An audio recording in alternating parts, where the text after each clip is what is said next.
सुप्रभात।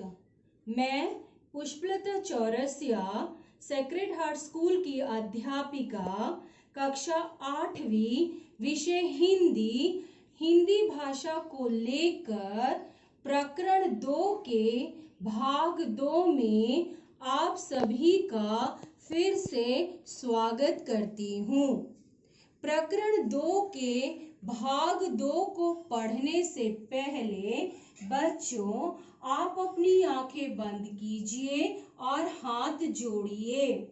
और जो मैं सुविचार बोलने जा रही हूँ, सुविचार मतलब थॉट, जो बोलने जा रही हूँ उसे आप ध्यान से सुनिएगा, क्योंकि आपने उसके बाद कॉपी में सुविचार को लिखना है।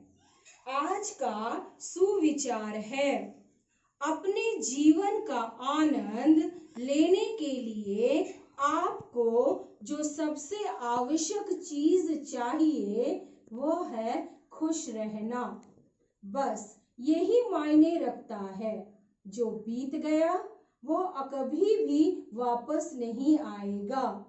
यही वो चीज है जो जिंदगी को इतना रोचक बनाती है। कहने का तात्पर्य ये है कि बच्चों, जो गया वो चला गया, इसीलिए आपको अपनी जिंदगी में परिश्रम के साथ आगे बढ़ते जाना है, खुशी के साथ हमेशा आगे चलते जाना है। बच्चों, अब आप अपनी आंखें खोलिए। आज का दिनांक 12/6/20 है। प्रकरण मतलब पाठ 2, पाठ 2 के भाग 2 में प्रकरण 2 का पाठ, जिसका नाम है हिम्मत और जिंदगी। हिम्मत और जिंदगी एक निबंध है, और जो निबंध लिखता है उसे हम निबंधकार कहते हैं। तो निबंधकार का क्या नाम है? निबंधकार का नाम श्रीमान रामधारी सिंह दिनकर जी हैं। इस पाठ को समझने के लिए मैंने इसकी रूपरेखा 4 भागों में बांटी थी, जिसे हमने भाग 1 में कुछ से अवगत हुए थे। पहला, शीर्षक का मतलब। दूसरा, निबंधकार का परिचय यानी कवि का परिचय। और तीसरा, पाठ की सच्चाई यानी कि औचित्य। और चौथा, पृष्ठ के अनुसार उसका परिचय। और पृष्ठ 9 में हमने 2 गद्यांशों से अवगत हुए थे। हिम्मत का क्या मतलब होता है बच्चों? हिम्मत का मतलब साहस और बहादुरी। जिंदगी का क्या मतलब होता है बच्चों? जिंदगी का मतलब होता है जीवन काल, सजीवता, जीवन। तो अपनी जिंदगी में कोई भी कार्य बहादुरी के साथ करना है। अब आप अपनी पुस्तकें खोलिए, हाथ में पेंसिल रखिए, और जो मैं पढ़ रही हूँ मेरे उच्चारण को ध्यान से सुनिएगा, मन में दोहराइएगा, और पेंसिल से जिन शब्दों को मैं कहूंगी रेखांकित करने के लिए, आप उसे रेखांकित करिएगा। गद्यांश 3, जो लोग पांव भीगने के खौफ से पानी से बचते रहते हैं। खौफ मतलब क्या होता है बच्चों? खौफ मतलब होता है डर। डर नहीं तो भय। डर और भय। डर और भय। और उसका विलोम शब्द क्या हो गया? बेखौफ, निडर, बिना डर के। समुद्र में डूब जाने का खतरा उन्हीं के लिए होता है। लहरों में तैरने का जिन्हें अभ्यास है, वे मोती लेकर बाहर आएंगे। वही लोग डरते हैं जो परिश्रम नहीं करते। जो परिश्रम नहीं करते उन्हें ही अपनी जिंदगी से डर लगता है। और इसको निबंधकार ने बड़े ही सुंदर ढंग से समझाया है। उन्होंने कहा है, समुद्र में वो लोग अब पैर रखने से, पांव मतलब पैर रखने से उन्हीं लोग डरते हैं जिन्होंने कभी भी समुद्र की लहरों में गए नहीं हैं, पांव नहीं रखे हैं, क्योंकि वो परिश्रम करने से डरते हैं। लेकिन जिन लोगों ने अभ्यास किया है, जिन लोगों ने प्रयत्न किया है, अभ्यास का क्या मतलब होता है? प्रयत्न, कोशिश। जिन्होंने प्रयत्न किया है, कोशिश किया है समुद्र की लहरों में, पानी में पांव रखने का, वही लोगों ने समुद्र से मोती लेकर आए हैं। तो इसमें निबंधकार ने कहा है कि हमें अपनी जिंदगी में अभ्यास करते रहना है, हमें अपनी जिंदगी में प्रयत्न करते रहना है, चाहे हमें कितनी भी असफलता हो, डरना नहीं है। पांव रखने से पानी में डरना नहीं है, और जो डर गए वो कभी भी अपने जीवन में सफल नहीं होंगे। उन्हें पता ही नहीं लगेगा कि समुद्र की लहरों का पानी कैसा होता है, ये समुद्र की लहरें कैसी होती हैं। वो हमेशा डरेंगे, और जो डर गए वो कभी भी अभ्यास नहीं करेंगे।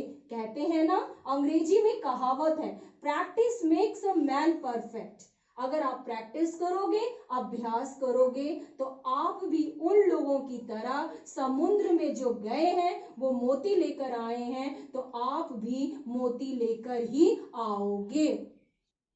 चौथा गद्यांश, चांदनी की ताजगी और शीतलता का आनंद वो मनुष्य लेता है जो दिन भर धूप में थक कर लौटा है, जिसके शरीर को अब तरलाई को आप रेखांकित कीजिएगा, उसका मतलब होता है ठंडक। तरलाई का क्या मतलब होता है बच्चों? तरलाई का मतलब होता है ठंडक। तरलाई की जरूरत होती है, और जिसका मन यह कहकर संतुष्ट है कि दिन भर का समय उसने किसी अच्छे काम में लगाया है। यहाँ पर निबंधकार ने हमें समझाने की कोशिश किया है कि चांदनी की शीतलता, ताजगी शीतलता उन्हीं को भा सकती है जिन्होंने पूरे दिन कार्य किया है, पूरे दिन मेहनत किया है, और पूरे दिन धूप में रहकर मेहनत किया, परिश्रम किया। परिश्रम करने के बाद, पूरा दिन काम करने के बाद, जब वो घर को रात को लौटते हैं और सोते हैं, तो चांदनी की जो शीतलता होती है, चंद्रमा की रोशनी की जो शीतलता उन्हें ठंडक पहुंचाती है, तरलाई जो पहुंचाती है, तब उन्हें पता लगता है कि उस ठंडक का क्या मतलब होता है। तब वो महसूस करते हैं, अरे आज हमने पूरे दिन कुछ अच्छा कार्य किया, जिसकी वजह से आज हमें ये ठंडक महसूस हो रहा है। क्योंकि वो गर्मी से सर्दी में आते हैं, यानी अपने शरीर के पसीने को सुखाते हैं, क्योंकि उन्होंने पूरे दिन मेहनत किया है, पसीना बहाया है, और उस पसीने को सुखाता कौन है? रात की चांदनी शीतलता, यानी हवा। ये जो ठंडी हवा उनके शरीर को देती है, यानी मेहनत का फल जो देती है, आराम का सोना देती है, यानी जब वो रात को सोते हैं तो ये महसूस करते हैं कि आज हमने कुछ अच्छा कार्य किया, आज हमने मेहनत किया, साहस के साथ, बहादुरी के साथ परिश्रम किया, चुनौतियों को समझा, संघर्ष को समझा, और आज हमने पूरा दिन बिताया। पांचवा गद्यांश, इसके विपरीत वो आदमी भी है जो दिन भर खिड़कियां बंद करके पंखों के नीचे छिपा हुआ था, और अब रात में जिसकी सेज बाहर चांदनी में लगाई गई है। भ्रम, भ्रम मतलब क्या होता है बच्चों? भ्रम को आप रेखांकित करोगे, और भ्रम का मतलब होता है धोखा, धोखा नहीं तो संदेह। भ्रम तो शायद उसे भी होता होगा कि वो चांदनी के मजे ले रहा है, लेकिन सच पूछिए तो वो खुशबूदार फूलों के रस में दिन रात सड़ रहा है। इसमें रामधारी सिंह दिनकर कहते हैं कि जो धूप में निकला ही नहीं, इसके विपरीत, विपरीत मतलब उल्टा, यानी कि विलोम। तो इसमें रामधारी सिंह दिनकर कहते हैं कि कुछ लोगों की सोच ये होती है कि वो रात भर, मतलब दिन भर पंखों के नीचे सब खिड़कियां बंद कर देते हैं, दरवाजे बंद कर देते हैं और पंखों और कूलर या एसी के नीचे वो बैठे रहते हैं और उनकी हवा खाते हैं और वो सोचते हैं कि खिड़कियां दरवाजे बंद करने से हमें पसीना आएगा और पसीना आएगा तो हम धूप में हैं और हम धूप में हैं तो मतलब हम मेहनत कर रहे हैं और फिर रात को उनको धोखा होता है, वो खुद अपने आप को धोखा दे रहे होते हैं क्योंकि वो परिश्रम नहीं कर रहे होते हैं, परिश्रम करने का नाटक कर रहे होते हैं। कुछ चीजें दिखाकर सोचते हैं कि हमने मेहनत कर लिया, लेकिन वो मेहनत नहीं कर रहे होते हैं, वो नाटक कर रहे होते हैं, अपने आप को धोखा दे रहे होते हैं। और अपने आप को धोखा देते हुए जब वो सोचते हैं कि रात को दिन में तो हमने पूरे दरवाजे खिड़कियां बंद करके सोए हैं, तो हम धूप में हमने पसीना बहाया, और वही व्यक्ति जब रात की ठंडक में सोता है, चारपाई निकाल कर सोता है और वो ठंडक लेता है, शीतलता लेता है चांदनी की, तो वो सोचता है कि मुझे भी ठंडक महसूस हो रही है, लेकिन वो अपने आप को धोखा दे रहा होता है। वो उसी तरीके से धोखा दे रहा होता है जैसे खुशबूदार फूलों के बीच में एक बदबू आती है, यानी फूल सुगंध देता है, सुगंधित के लिए माना जाता है, लेकिन वही फूल जब सड़ जाते हैं तो बदबू कैसी देती है। उसी तरीके से जिस तरीके से वो व्यक्ति सोचता है बिना परिश्रम के कि मुझे ये शीतलता जो है, ये चांदनी जो रात है मुझे ठंडक दे रही है, वो अपने आप को धोखा दे रहा है क्योंकि वो मेहनत नहीं कर रहा है, मेहनत की सफलता नहीं है उसे। कई व्यक्तियों को बिना परिश्रम की सफलता मिलती है और वो सफलता काफी दिनों तक नहीं रहती। तो यही बात श्रीमान रामधारी सिंह दिनकर जी ने कहा है कि परिश्रम से ही आप अपनी साहस और अपनी बहादुरी, अपनी सूझबूझ से ही आप अपनी जिंदगी में आगे निकल सकते हो। थोड़े समय के लिए आपको बिना मेहनत की सफलता मिल जाएगी, लेकिन वो सफलता नहीं रहेगी, वो अपने आप को एक धोखा, संदेह, भ्रम रहेगा आपको, उसी तरीके से जिस प्रकार उस व्यक्ति को चांदनी रात की ठंडक में लगती है।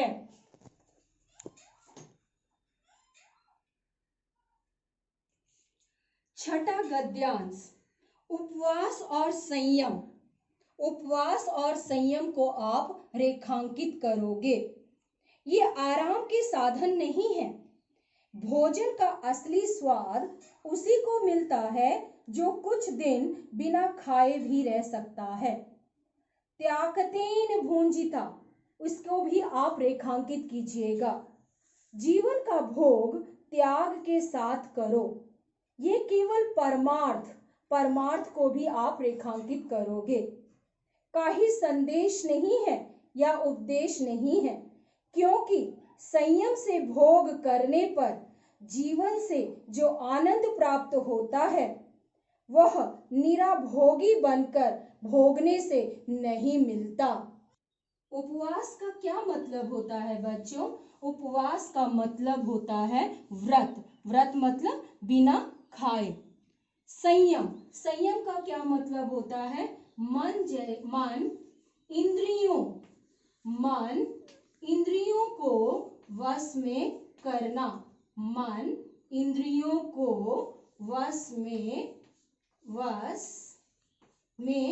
करना, यानी अपने मन को संभालना, वश में करना, ये होता है संयम का मतलब।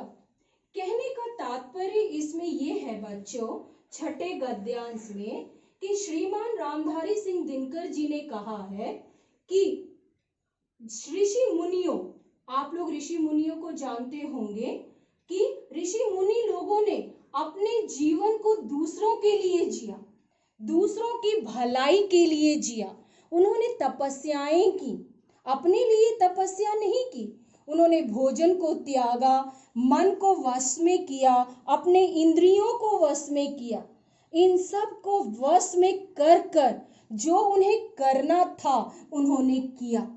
उसी प्रकार हमें अपने लक्ष्य के बारे में जानना चाहिए, और जो हमारा लक्ष्य है कि हाँ मुझे ये बनना है, मुझे ये करना है, तो आपको अपने मन को काबू में रखना पड़ेगा, अपने इंद्रियों को वश में करना पड़ेगा, उसके लिए त्याग करना पड़ेगा ऋषि मुनियों की तरह।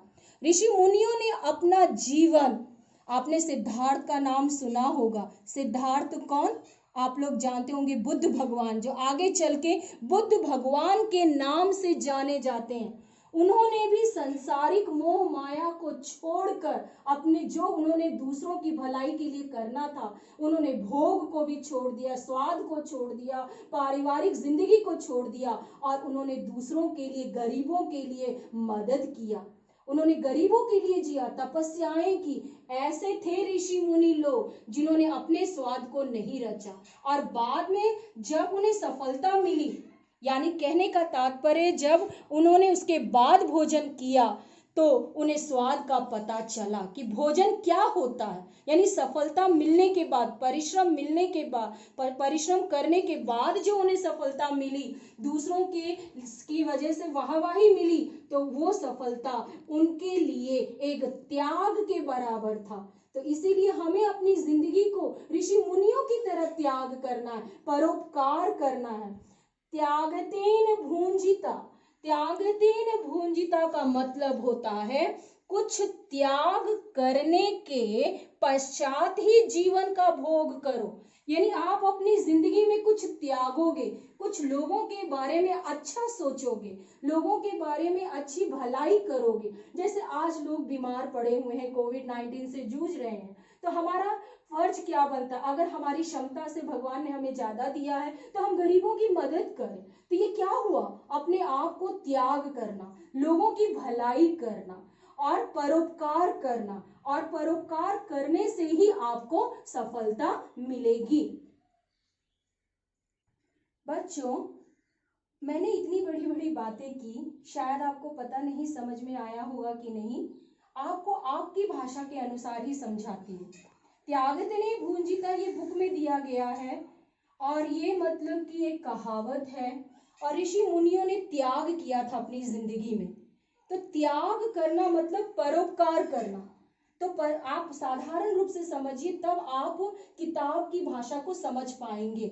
उसके लिए एक मैंने अपने अलग से उदाहरण लिया है, उसको आप देखेंगे तो आराम से समझ पाएंगे। परोपकार, परोपकार का मतलब क्या होता है, पर धन उपकार, पर धन उपकार मतलब दूसरों की भलाई करना। हम दूसरों की भलाई कैसे कर सकते हैं? So one example, you see that this is a plant and this is a very small plant, herbs plant. Okay, so this plant, how they can survive? When we are giving, I am giving water to the plant. You see that I am giving water to the plant. Why I am giving water to the plant? Because they need, and water is a raw material for the plant. With the help of the water, they can prepare their own food. That's why we call it the green plant. And you know very well, with the help of the photosynthesis process. And what's the photosynthesis require? Raw material. What are the raw material? Water, then minerals, then sunlight, then oxygen. These carbon dioxide. And from the plants we are getting the oxygen, and from us what's the plants take us? Carbon dioxide. So they are giving oxygen to us. मतलब ये हमें plant जो है हमारे ऊपर क्या परोपकार कर रहे हैं, हमारे ऊपर परोपकार कर रहे हैं, हमें ऑक्सीजन देके, अपना खाना बनाकर हमें ऑक्सीजन दे रहे हैं। तो ये हमारे ऊपर भलाई कर रहे हैं और हम उनके बदले उन्हें क्या दे रहे हैं, रॉ मटेरियल के रूप में कार्बन डाइऑक्साइड, जिससे वो अपना खाना बना रहे हैं। और we call it the autotrophic nutrition. So this is we call it the परोपकार, यानी पर धन उपकार मतलब दूसरों की भलाई करना। तो हम भी पौधों की भलाई कर रहे हैं और पौधे भी हमारी भलाई कर रहे हैं। अगर हम एक दिन भी पौधे को पानी ना दें तो ये कैसा हो जाएगा, सूख जाएगा। उसी प्रकार ऋषि मुनि यानी बुद्ध भगवान, आप बुद्ध को भी देखिए कि ऋषि मुनियों की तरह उन्होंने हमारी सेवा की है। जैसे कि उन्होंने कौन, बुद्ध भगवान, जिन्होंने अपने पारिवारिक जीवन को त्यागा था, तभी तो उन्होंने बौद्ध धर्म को अपनाया और बौद्ध धर्म बना। ऐसे थे ऋषि मुनि। इसका मतलब हुआ त्यागतेन भुंजिता, यानी कि अपने को त्याग करके लोगों की भलाई करना। वैसे ही बच्चों, आप अपनी जिंदगी में परिश्रम, बहादुरी और साहस से काम करोगे तो आप अपनी जिंदगी में सफलता पाओगे। 7वां गद्यांश। बड़ी चीजें बड़े संकट में विकास पाती है। बड़ी हस्तियां बड़ी मुसीबतों में पलकर दुनिया पर कब्जा करती है। अकबर ने 13 साल की उम्र में अपने पिता के दुश्मन को परास्त को भी आप रेखांकित करेंगे, जिसका मतलब होता है हराना, जिसका एकमात्र कारण था कि अकबर का जन्म रेगिस्तान में हुआ था और वह भी उस समय जब उसके पिता के पास एक कस्तूरी को भी आप रेखांकित कीजिएगा, को छोड़कर और कोई दौलत नहीं थी। कहने का तात्पर्य यहाँ पर बच्चों ये है कि आप ये तस्वीर में अकबर देख रहे हैं। अकबर ने अपनी जिंदगी में बहुत मुश्किलों का सामना किया है और बहुत ही छोटी उम्र में, मात्र 13 साल की उम्र में उन्होंने साम्राज्य को संभाला था, मुगल साम्राज्य को संभाला था और उनका जन्म 1542 में हुआ था। कब जन्म हुआ था? 15 अक्टूबर 1542 में अकबर का जन्म हुआ था। उनके पिता कौन? हुमायूं। उनके पिता का क्या नाम था? हुमायूं। ये आप तस्वीर में देखिए, ये हुमायूं हैं जो अकबर के पिता थे। इनके पास मात्र एक ही दौलत थी और वो दौलत थी कस्तूरी। कौन सी दौलत थी? कस्तूरी। कस्तूरी का मतलब होता है एक प्रकार का हिरण। हिरण की नाभि में एक थैली होती है, उस थैली में सुगंधित पदार्थ होता है और उससे दवाइयां भी बनाई जाती हैं और ये मध्य एशिया में ज्यादा पाया जाता है। तो सिर्फ मात्र वही कस्तूरी था हुमायूं के पास जब वो भारत आए थे और हुमायूं के पिता का नाम बाबर था। युद्ध में वो मारे गए थे और मात्र मतलब कि 13 साल की उम्र में उन्होंने साम्राज्य को संभाला था। उन्हें बहुत मुश्किलों का सामना करना पड़ा था, रेगिस्तान में जन्म हुए थे, लेकिन वो कभी भी घबराए नहीं, परिश्रम से कभी भी नहीं घबराए और उन्होंने मेहनत किया, परिश्रम किया, साहस के साथ उन्होंने अपने साम्राज्य को आगे निकाला। तो इसी प्रकार बच्चों, आपको भी अपनी जिंदगी में आगे बढ़ना है साहस के साथ, बहादुरी के साथ। ऐसा मतलब कि श्रीमान रामधारी सिंह दिनकर ने कई उदाहरण दिए हैं। तो ये था 7वें गद्यांश तक का सारांश। भाग 3 में मैं पृष्ठ 10 के अन्य सारांश से आपको अवगत कराऊंगी। आप अपने माता पिता के साथ हमेशा खुश रहिएगा। धन्यवाद।